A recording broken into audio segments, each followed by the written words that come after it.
Welcome back to the Timeless Tales Library, where the world outside fades and a new story begins. I'm Theodore, your host, and tonight I'll be sharing a soothing tale to ease your mind and guide you gently towards sleep. The Timeless Tales Library is made possible by listeners like you. If you found comfort here, please subscribe and help us continue creating these peaceful stories. As you settle in, comment below and let me know where you are in the world tonight, and share a place you dream of a story taking you to.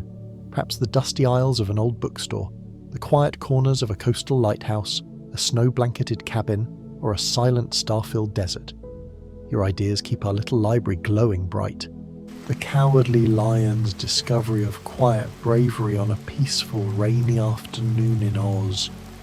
The tale with its soothing sounds of falling rain and the warmth of unexpected friendship is perfect for guiding you toward restful dreams. Let the soft patter of raindrops and the warmth of unexpected friendship guide you toward restful dreams in this soothing bedtime tale. This story is part of the Wonderful Wizard of Oz sleep stories. The Wonderful Wizard of Oz featuring the Cowardly Lion, a rainy day's courage. Now close your eyes and take a long, quiet breath. Tonight, your journey leads to the Lantern Hall in the Timeless Tales Library. Lanterns hover above every shelf, glowing with warm, colourful light.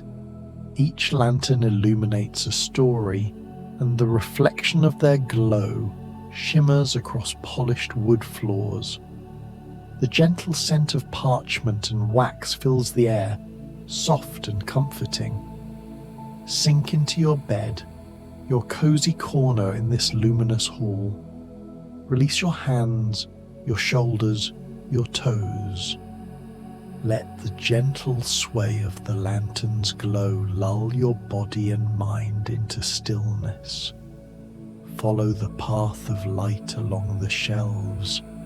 Let each lantern's story drift into your imagination, carrying you softly into the calm of night. Bedtime Story for Adults. The Wonderful Wizard of Oz, the Cowardly Lion, a rainy day's courage. The first drops of rain began to fall just as the Cowardly Lion was making his way through the emerald meadows that stretched beyond the yellow brick road. Each droplet caught the late afternoon light like tiny diamonds, creating a shimmering curtain that danced across the rolling hills of Oz.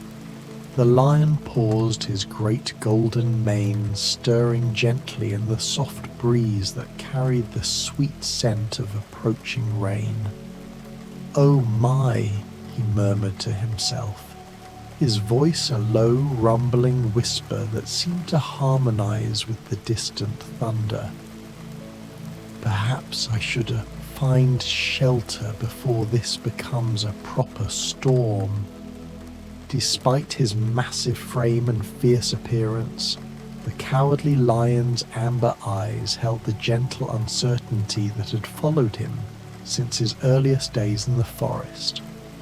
Even now, after his adventures with Dorothy and his friends, after receiving his Medal of Courage from the wizard himself, he still found himself approaching each new situation with careful, cautious steps.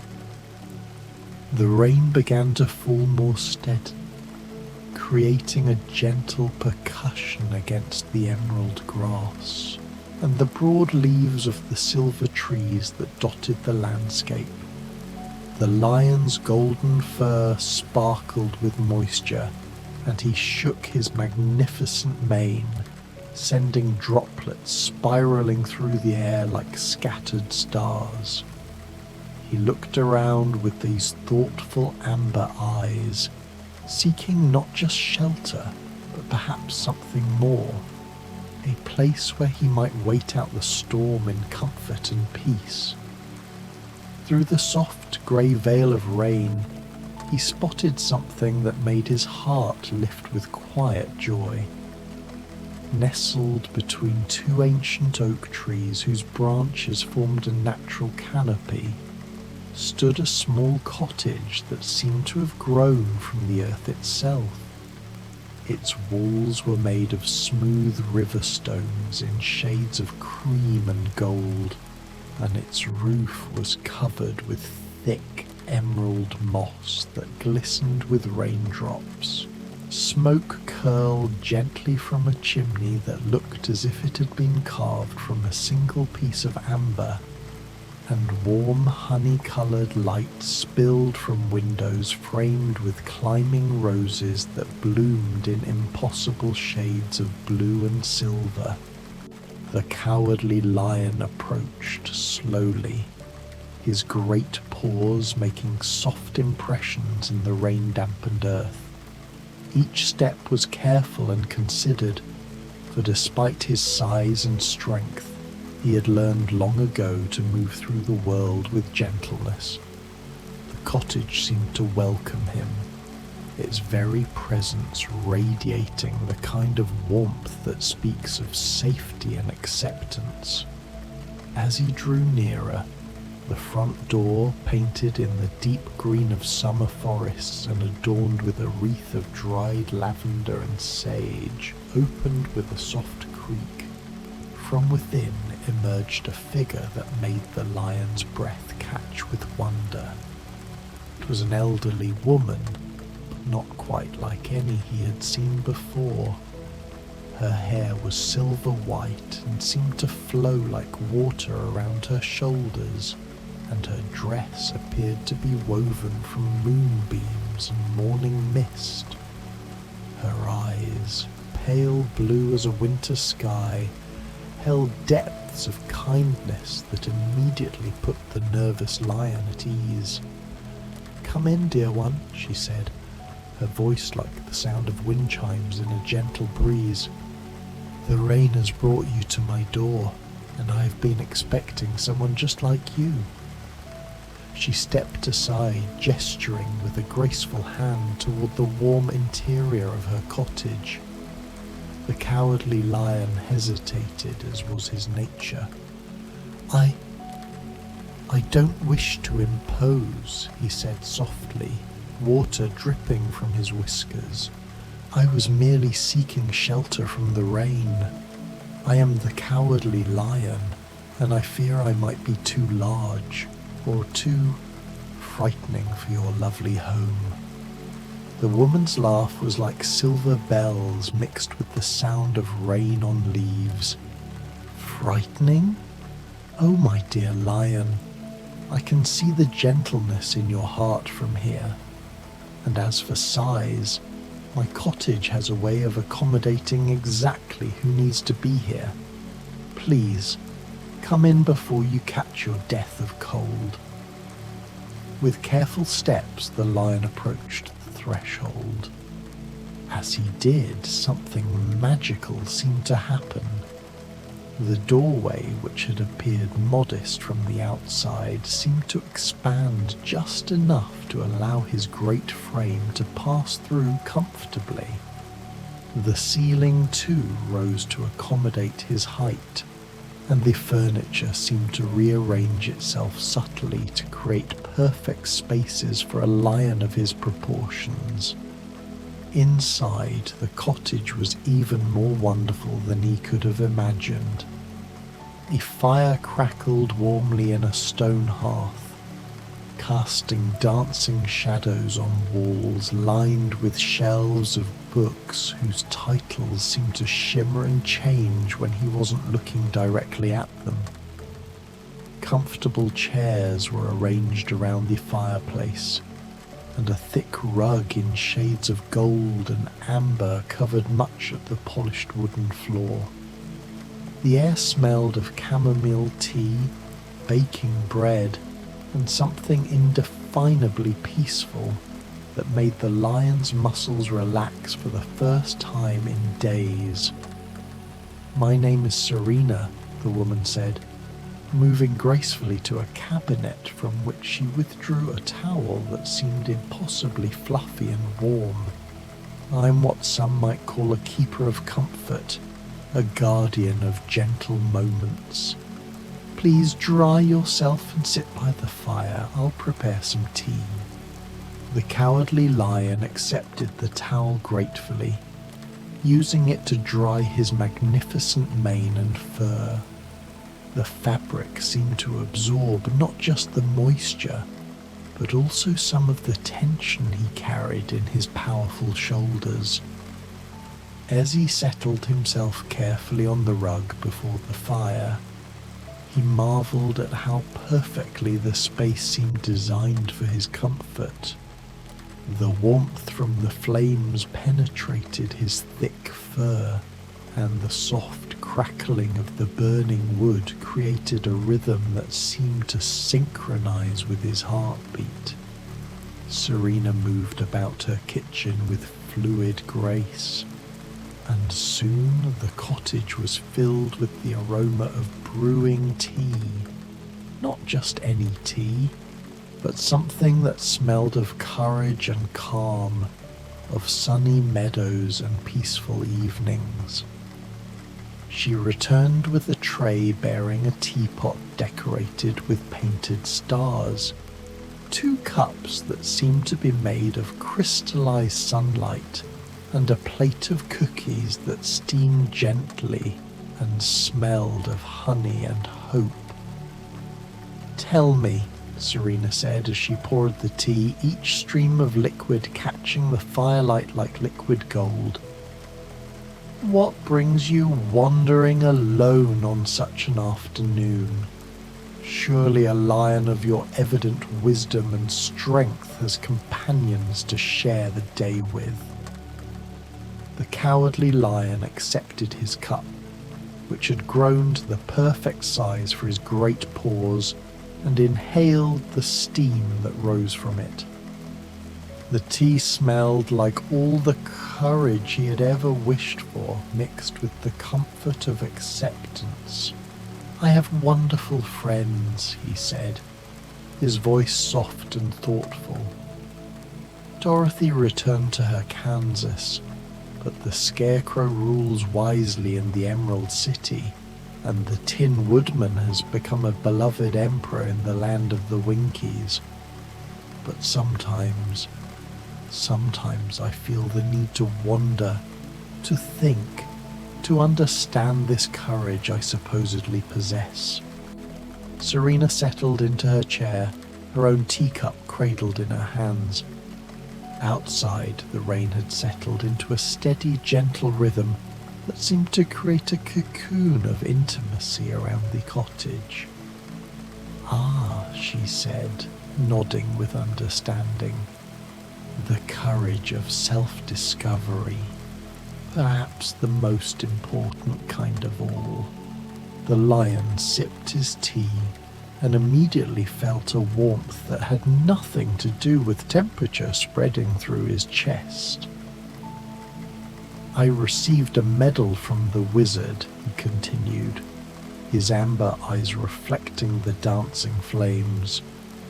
"He told me I had always had courage, that I had shown it countless times during our journey, but I still find myself questioning, still approaching the world with such caution." "And you believe that caution makes you cowardly?" Serena asked gently, taking a delicate sip of her own tea. The great lion was quiet for a long moment, listening to the rain drumming softly on the cottage roof. "I see other creatures, smaller ones who rush headlong into situations that would give me pause. I wonder if my hesitation, my need to think and consider, makes me less brave than I should be." Serena smiled, and her expression held such warmth that the lion felt something tight in his chest begin to loosen. "Would you like to hear a story?" she asked. "Something I witnessed not so very long ago, involving a certain lion who thought himself cowardly." The Cowardly Lion settled more comfortably on the rug, his great head resting on his paws. The fire painted golden highlights on his fur, and the steady rhythm of the rain created the perfect backdrop for storytelling. "I would like that very much," he said. "There was once a lion," Serena began, her voice taking on the cadence of ancient tales, "who joined a young girl on a journey to see a wizard.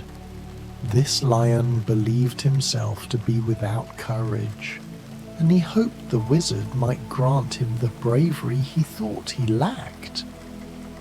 The cowardly lion's ears perked forward slightly. This sounded familiar, yet somehow different from how he remembered his own story. "Along their journey," Serena continued, "they encountered many dangers. When savage beasts threatened the girl, did the lion run? When deadly poppies sought to steal their breath, did he abandon his friends? When the wicked witch sent her creatures to capture them, did he hide?" The lion shifted slightly, remembering those frightening moments. "No," he said quietly, "I stayed. I fought. But I was so afraid." "Ah," Serena said, her eyes twinkling, "and there lies the truth of courage, dear lion. You see, the small creatures who rush without thinking, they often do so because they don't understand the danger. They act without fear because they lack the wisdom to recognize what should be feared. But you felt every bit of that fear, understood every threat, recognized every danger, and yet you stayed, you fought, you protected those you loved." The cowardly lion was quiet, turning these words over in his mind like smooth stones. Outside, the rain continued its gentle symphony, and the fire crackled with comfortable warmth. "True courage," Serena continued, reaching for a cookie and offering the plate to her guest, "isn't the absence of fear. It's feeling the fear and choosing to act anyway. It's understanding the risks and deciding that something else, love, friendship, duty, compassion, matters more than your own safety." The lion accepted a cookie which crumbled sweetly on his tongue and tasted somehow like validation. "But I question myself so much," he admitted. "I think and worry and hesitate. And in doing so, you make better decisions than those who act without thought," Serena replied. "Your caution isn't cowardice, it's wisdom. Your hesitation isn't weakness, it's thoughtfulness. You don't rush into situations because you understand their complexity. That's not the behavior of a coward, that's the behavior of a leader." As if summoned by their conversation, a gentle knock came at the cottage door. Both Serena and the lion looked toward it, and through the rain-streaked windows they could see small shapes huddled under what appeared to be a large leaf. "More travellers seeking shelter from the rain," Serena observed, rising gracefully to answer the door. The cowardly lion felt his old nervousness stir. New creatures, unknown intentions. His instinct was to step back, to assess, to be cautious. But as Serena opened the door, he saw what had taken refuge on her doorstep. A family of field mice, their fur matted with rain, their tiny bodies shivering with cold.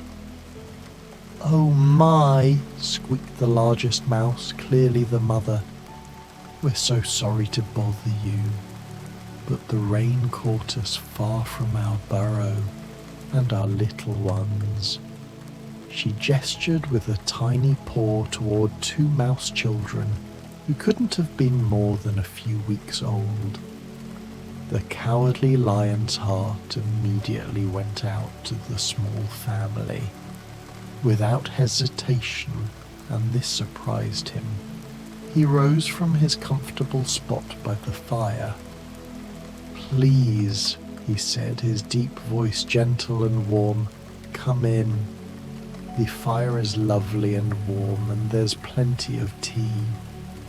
The mice looked up at the great lion with initial alarm, but something in his amber eyes, something in the gentleness of his posture reassured them immediately. As they scurried inside, shaking droplets from their tiny whiskers, the lion instinctively moved to one side of the hearth, making room for the small family near the warmest part of the fire. "You're so kind," the mother mouse said, settling her children close to the flames where they immediately began to warm and dry. "We were so frightened by the storm." "Storms can be scary," the lion agreed, lowering himself carefully back to the rug. "But sometimes they bring us to exactly where we need to be." Serena returned with smaller cups, mouse-sized now, and poured tea for their new guests. She also produced a plate of cookies that had somehow become perfectly proportioned for tiny paws. As she served their unexpected visitors, she caught the lion's eye and smiled knowingly. "Tell me," she said to the mouse family as they gratefully accepted the refreshments, "how did you come to be so far from home in such weather?" The father mouse, who had been quiet until now, spoke up with obvious distress. "Our youngest, little Pip here, loves to explore. This morning he discovered a path that led to a beautiful meadow full of flowers we'd never seen before. We followed him to make sure he was safe, and we became so enchanted by the place that we didn't notice the clouds gathering." Little Pip, the smallest of the mouse children, looked up with bright eyes. "The flowers were singing," he squeaked. "I'd never heard flowers sing before." The Cowardly Lion's interest was immediately captured. Singing flowers? How wonderful! What did they sound like? Pip's eyes grew wide with memory. "Like wind chimes made of starlight," he said in his tiny voice. "Like lullabies that taste like honey." "The whispering blooms," Serena said softly, recognition in her voice. "They only sing for those with pure hearts and gentle spirits. You must be very special indeed, little Pip, for them to share their music with you." The mouse family exchanged glances of wonder and pride, but the mother's expression remained worried.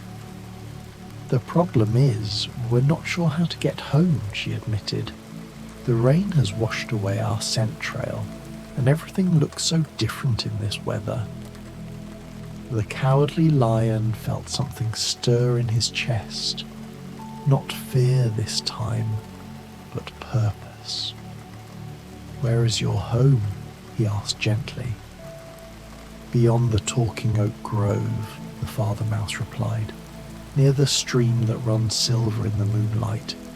It's quite far, and with the little ones."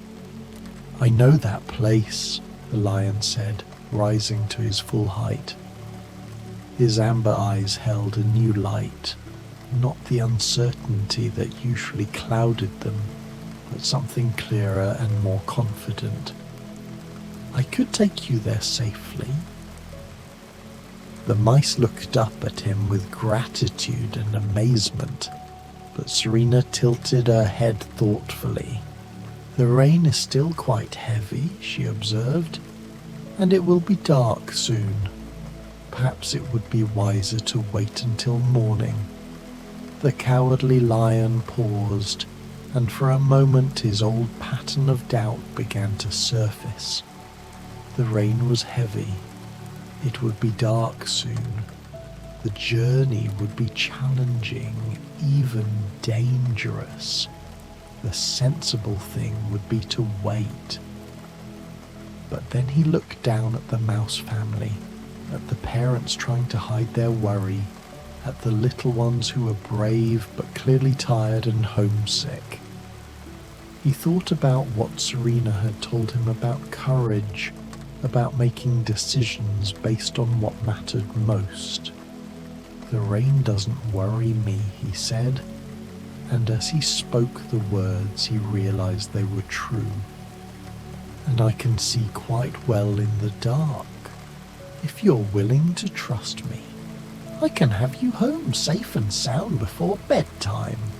Little Pip looked up at the great lion with shining eyes. "You would really do that for us, even though we're so small?" The Cowardly Lion lowered his great head so that he was at eye level with the tiny mouse. "Size has nothing to do with importance," he said softly. "You're a family, and you belong together in your own home. That matters more than a little rain." Serena watched this exchange with a smile that seemed to hold all the warmth of summer sunshine. "Perhaps," she suggested, "you could use this." From somewhere in her cottage, though the lion was certain it hadn't been there before, she produced a cloak that seemed to be woven from clouds and starlight. It was large enough to cover the lion's broad back, and long enough to provide shelter for several small passengers. "It will keep you all dry," she explained, draping the magical garment over the lion's shoulders, "and it has a way of making even the most challenging journeys feel like gentle adventures." The mouse family gathered their few belongings, mostly flower petals and interesting stones that little Pip had collected, and prepared for the journey. The lion lowered himself carefully to the ground, allowing them to climb onto his back where they nestled comfortably in his thick mane. "Hold on tightly," he instructed gently, "but don't worry. I won't let anything happen to you." Serena opened the cottage door, and the lion was surprised to see that while the rain was still falling, it no longer seemed like the daunting storm it had appeared earlier. Instead, it fell in gentle sheets that sparkled with their own inner light, turning the landscape into something magical and dreamlike. "Thank you," the lion said to Serena as he prepared to leave, "for the shelter, the tea, the story, and for helping me remember something important about myself." "You remembered it on your own," she replied, her pale blue eyes twinkling. "I merely provided the proper atmosphere for remembrance. Go safely, brave lion. Your courage shines brighter than you know." And so the Cowardly Lion stepped out into the rain-washed world of Oz, his passengers secure on his back, the magical cloak protecting them all from the weather. As they travelled, something remarkable happened. Instead of feeling anxious about the journey ahead, instead of worrying about all the things that could go wrong, the lion found himself appreciating the beauty of the rain-transformed landscape. The emerald grass seemed to glow with its own inner light, and the silver trees caught raindrops like jewellery. The air smelled clean and fresh, full of growing things and new possibilities. His great paws found sure footing on paths that might have been treacherous, and his keen eyes easily navigated the dim light of the cloudy evening. "Look!" little Pip squeaked from his perch in the lion's mane. "The fireflies are coming out to play in the rain." Indeed, tiny lights were beginning to dance through the air around them. Not quite fireflies, but something more magical. These lights seemed to respond to the lion's presence, forming a gentle constellation that moved with them, lighting their way with soft, welcoming illumination. "They're showing us the path," the mother mouse observed with wonder. "No," the cowardly lion said softly, understanding something new about himself and his place in this magical world. "I think they're celebrating our journey. Sometimes, when you move through the world with kindness and purpose, the world celebrates with you." As they travelled, the lion found himself sharing stories with his small passengers. He told them about his adventures with Dorothy, about the friends he had made, about the wonders he had seen. But more than that, he found himself talking about the quieter moments, the times when a kind word had made all the difference, when patience had solved a problem that force could not, when thoughtful consideration had prevented harm. "You know many wise things," the father mouse observed. "Is that why you're not afraid of the dark and the rain?" The lion considered this question as they walked. "I think," he said slowly, "I'm learning that I was never really afraid of the dark or the rain, or most of the things I thought frightened me. I was afraid of making the wrong choice, of not being worthy of the trust others placed in me. But tonight, carrying you home, I realize that the very fact that I worry about these things, that I care so much about doing right, that's not cowardice, that's conscience." The journey through the rain-soaked landscape of Oz became something almost dreamlike. The lion's steady pace, the gentle rhythm of the rainfall, the soft chatter of his passengers, and the dancing lights that accompanied them all combined to create an experience that felt more like a peaceful meditation than a challenging trek. They passed through valleys where silver streams ran full with rainwater, their surfaces mirror bright under the cloudy sky. They walked beside meadows where night-blooming flowers opened to catch the rain, filling the air with perfumes that spoke of serenity and joy. They traversed gentle hills where the wind sang lullabies in harmony with the falling drops. "Are we almost home?"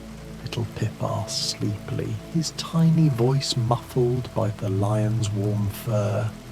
"Very close now," the lion replied, recognizing landmarks even in the changed landscape. "Do you see that grove of trees ahead? Those are the talking oaks your father mentioned." As they approached the grove, the ancient trees seemed to recognize the lion's gentle nature and noble purpose.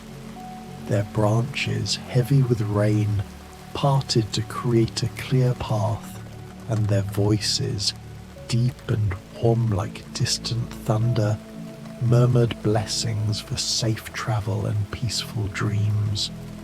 Beyond the grove, the silver stream ran full and bright, its waters catching what little light remained in the cloudy sky and reflecting it back like liquid starlight.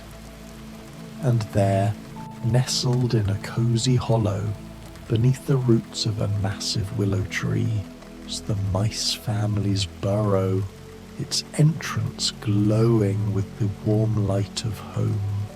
"We're here!" the mother mouse exclaimed, her voice full of relief and gratitude. The lion lowered himself gently to the ground, allowing his passengers to disembark safely. As the mouse family gathered around him, their tiny faces upturned with gratitude, he felt something he'd never quite experienced before, a deep, quiet sense of rightness, of being exactly who he was meant to be. "Thank you," the father mouse said, his voice thick with emotion. "We could never have made it home safely without you. You are truly the bravest lion in all of Oz." Little Pip, who had been the reason for their adventure in the first place, tugged gently on the lion's whisker to get his attention. "Will you visit us again?" he squeaked. "I'd like to show you more of the singing flowers sometime." The cowardly lion's heart warmed with affection for the tiny creature.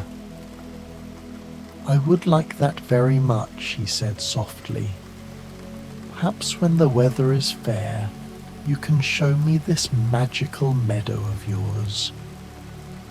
As the mouse family disappeared into their cozy burrow, calling out final thanks and well wishes, the lion stood quietly in the rain, watching their home's windows glow with warm golden light. The magical cloak that Serena had given him continued to keep him dry, but more than that, it seemed to wrap him in a sense of accomplishment and peace that he had never felt quite so strongly before. The journey back through the rain-washed landscape of Oz was different from the trip out.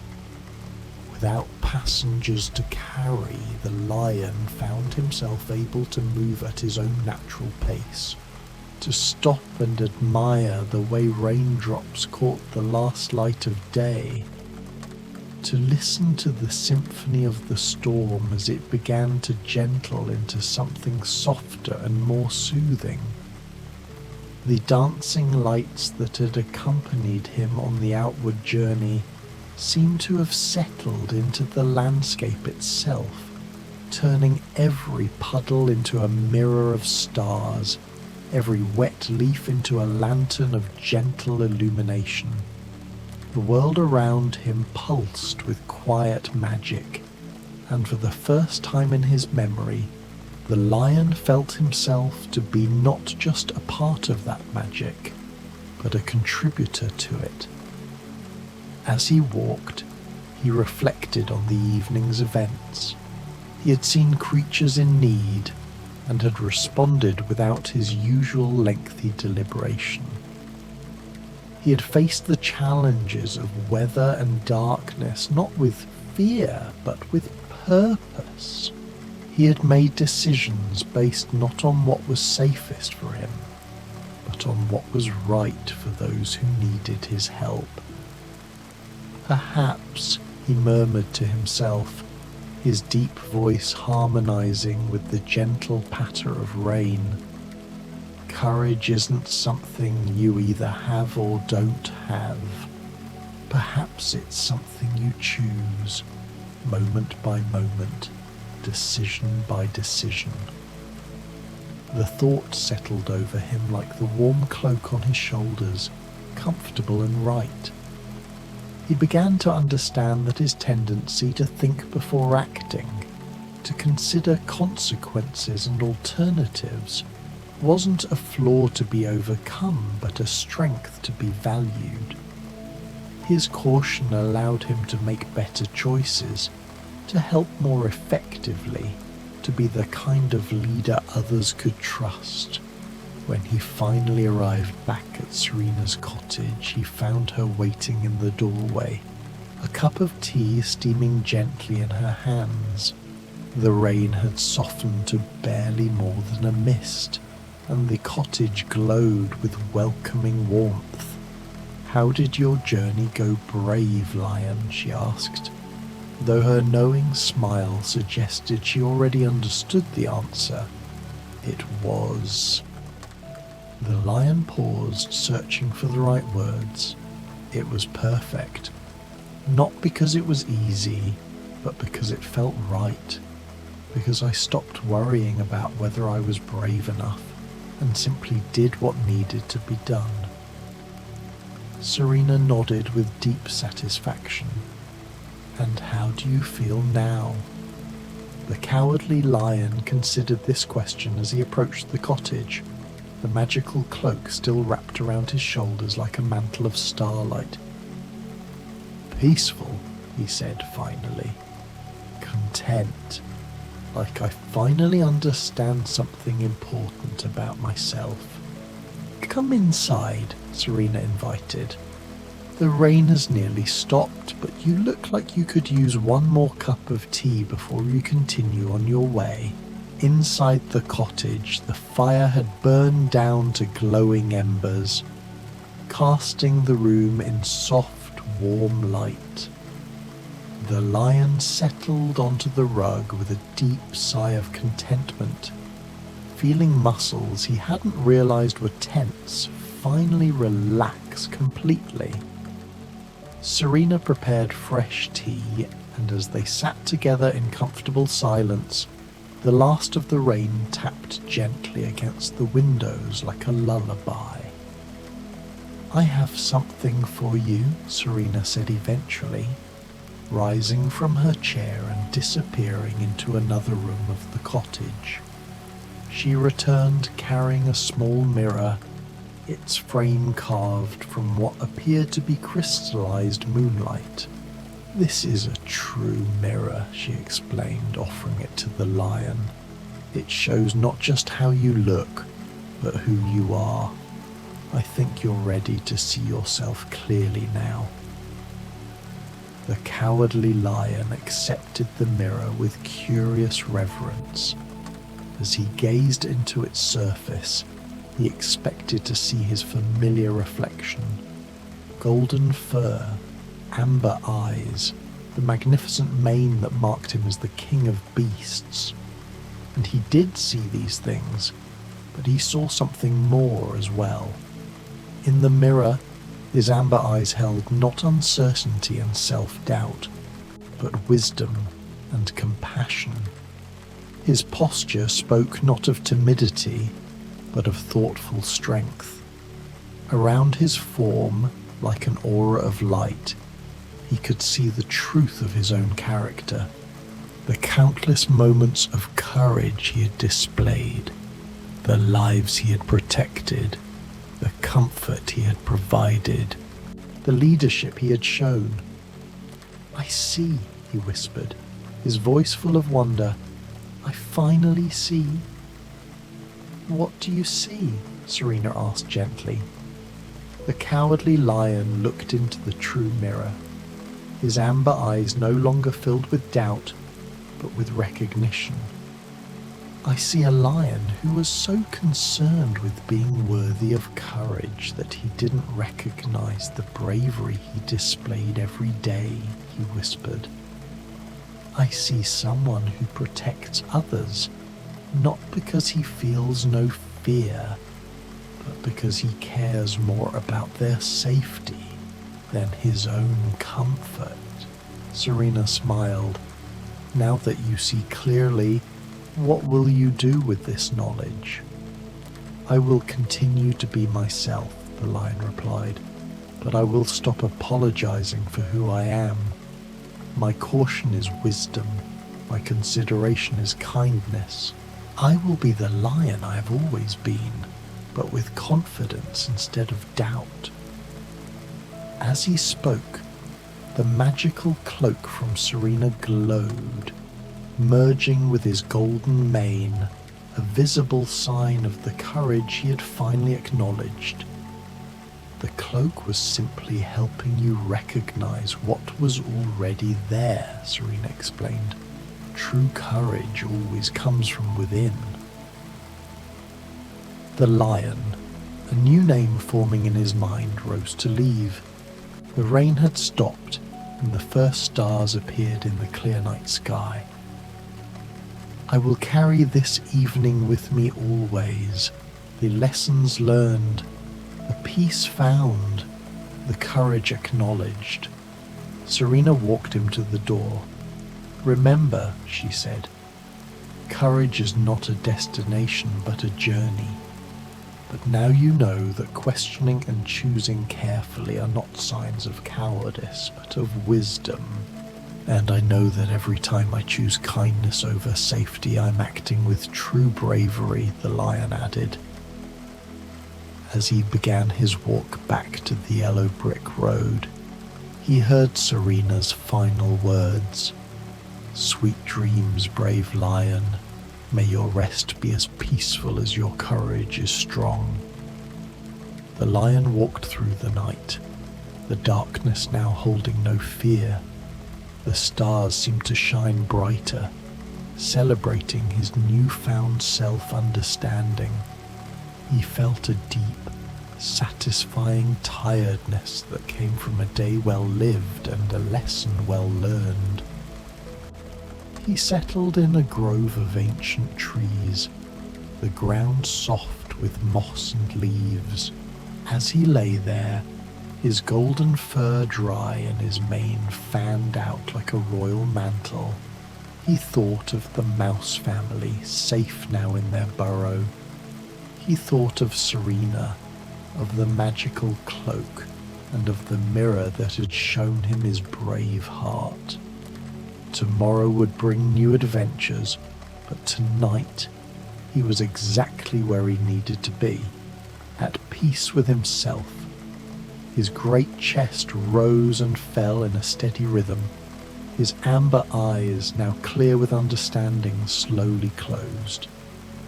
In his dreams, the courageous lion walked through endless fields, his steps sure and confident, his heart finally at peace with the magnificent courage that had always been his own.